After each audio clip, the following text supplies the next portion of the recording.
Hey guys, what's up? Welcome back to the channel, it's Cynicalex, and there's actually a lot riding on the Thor Love and Thunder movie update in Marvel Future Fight. At least, that's what I think. So that's what I wanted to talk about today. I wanted to do a bit of speculation on the update. I wanted to give you guys what I think to be the sort of top 3 or top 5 things that the community is looking forward to as far as this update goes. But also just to maybe set the expectations, because I've seen some pretty outrageous things that the community is hoping to see, and we might get them, but we might not. And the thing that sort of worries me the most, I mean, I don't want to be a professional worrier or anything like that, but the Moon Knight update and the lack of, I don't know what you want to call it, polish, the lack of sort of MCU-ness in the Moon Knight uniform. There was no synergy uniform. There was really nothing in the uniform in any of the skill changes that really made him feel anything like the Oscar Isaac character. And to be fair, there were not that many memorable fight scenes from the show, right? A lot of the acting, a lot of the best scenes were just carried by Oscar Isaac and carried by the different characters talking to each other. Sure, I get that, for sure. And the CGI was a bit spotty and blah, blah, blah. We basically just have that one scene in the desert, right?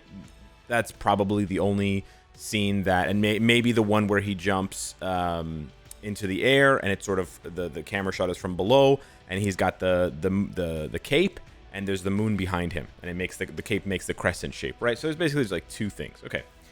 But yeah, that's really my worry at this point. That worry combined with, I think, the totality of the fans, the MFF fans, expectations for this update, because it's actually a pretty big movie, right? This is Thor's 4th movie. We've got Valkyrie in it, who has become a prominent feature in like all MFF content. I mean, obviously Thor's a fan favorite. You have the possibility of getting Korg as a character. We have the obvious upgrade for Jane Foster, which is at least going to take her to tier 3, if not higher, or transcended, whatever, we don't know. And then we have Gorr. But on top of Gorr, we actually have even more. Haha, I rhymed. Because we also have Russell Crowe playing Zeus. And for, I don't know, man, ever since January when they dropped Echo, we've been speculating, like, who's going to be the 250th character, right? That's a pretty solid question. That's a fair question, I would say. And I think that goes hand in hand because we have, what, 249 characters? Yeah, 249 characters. 250 is pretty big. 250 is a pretty big deal. It's not me. I didn't go to Korea to have my body and face, hopefully not my body, my face mo-capped. Okay, the 250th character is not me. It's not Billy Eichner. It's not Russell Brand. Maybe it's Russell Crowe. I don't know. Maybe it's Gorr. Maybe it's both. But I think that's another issue that the update is sort of putting before us, is like, how many characters are we going to get? Are we even going to get one? I know that sounds crazy, but again, we've had one character this year. We're halfway through the year. We're legitimately halfway through the year now. And we've gotten a single character. So at this pace, right, at this rate, we're on pace for 2 characters in the year. So for you to then tell me, oh, we're definitely going to get at least 2 characters in this update, Alex, there's no way they're not going to give us Zeus and Gorr, minimum.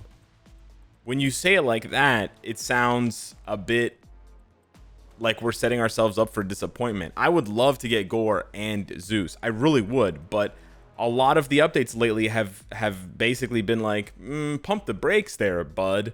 We don't really have the, I don't know what you want to call it. They don't have the manpower. They don't have the budget. I don't know what's up with MFF these days as far as characters go, but I can only make so many videos before I break down into a rambling mess, and this might be the one. I don't know where the characters are, dude. So that's what kind of worries me about this update. It's a two-pronged attack. One being the characters that this movie calls for.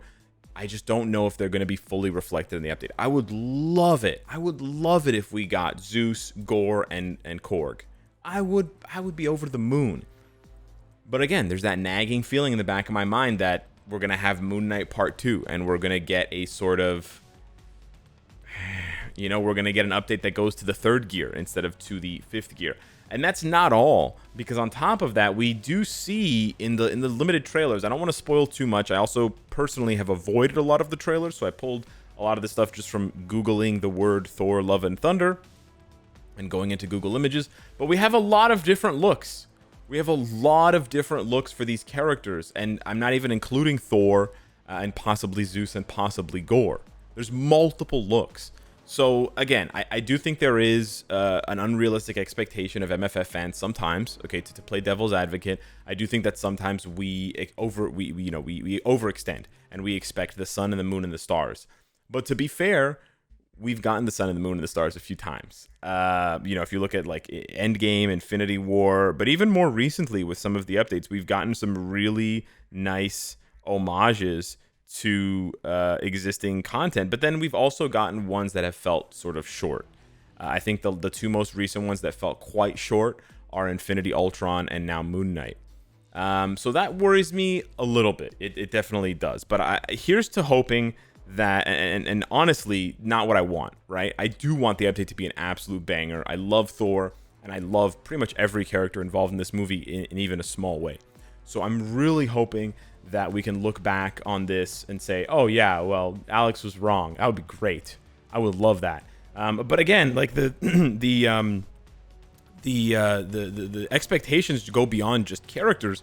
A lot of people are also expecting, and this is one that I kind of want to disagree with, because for us to get two pieces of big content back to back is probably, at this point in the game, this point in the game's lifespan, is probably pretty unlikely. People are expecting Gorr World Boss Legend. Gorr's a really powerful enemy. He's really cool looking. Like, he could definitely be a World Boss Legend. But so could have a lot of other characters that we didn't get, and content that we saw come and go. People were expecting people were saying the possibility of what's that guy's name from the Eternals Epic Quest? This guy right here. What's his name? Crow. Him getting a World Boss Legend. Obviously, that didn't happen either. But yeah, with the introduction of Dormammu GBR, this is a big piece of content.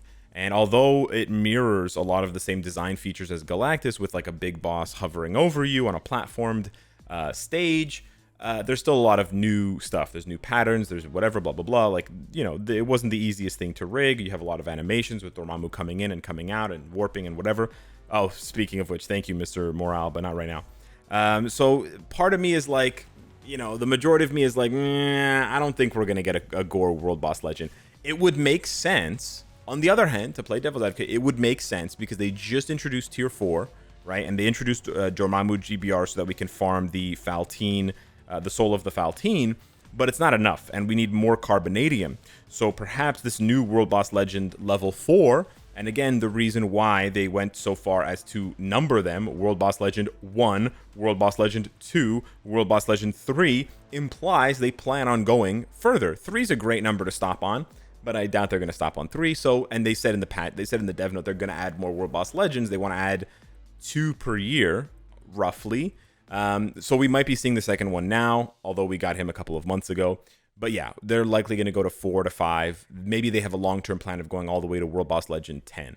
I'm not sure. But it would make sense. On the other hand, it would make sense to introduce Gorr and to have him drop a larger amount of this Carbonadium to sort of compensate and to sort of give players that, okay, you need to fight these bosses to build up your Tier 4 Iron Man, your Tier 4 Thor, and your Tier 4 Moon Knight so that you can take on Gorr, who then allows you to build up even more Tier 4s, and it sort of like, snowballs that build up. That would make sense from a progression point of view. MFF's not always the best when it comes to progression, but I think that's a possibility. But again, it's also a possibility that I don't even know if we're gonna get Gorr, man.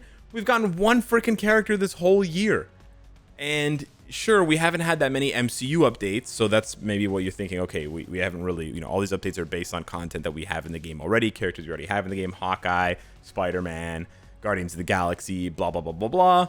True. But Multiverse of Madness was an MCU update, and no new characters there. Illuminati, nothing. I mean, we have pretty much every member of the Illuminati already in the game. Maybe this is just a coincidence. I don't know.